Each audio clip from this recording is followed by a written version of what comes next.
Good morning दोस्तों, welcome back again my YouTube channel Shaurya fitness.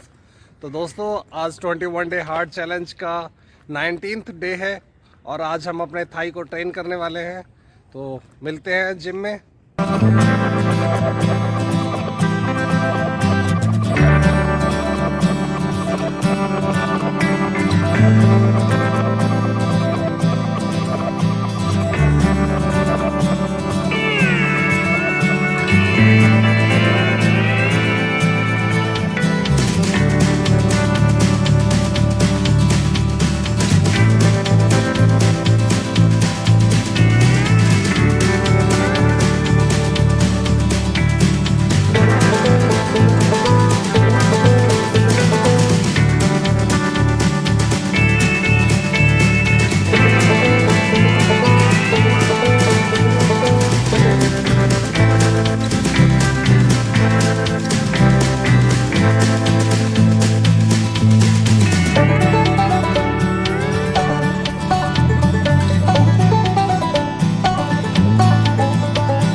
Dynamic Planck के साथ हमारा आज का वर्कआउट कंप्लीट होता है। हम अपने 21 डे हार्ड चैलेंज के 19वें दिन पर थे।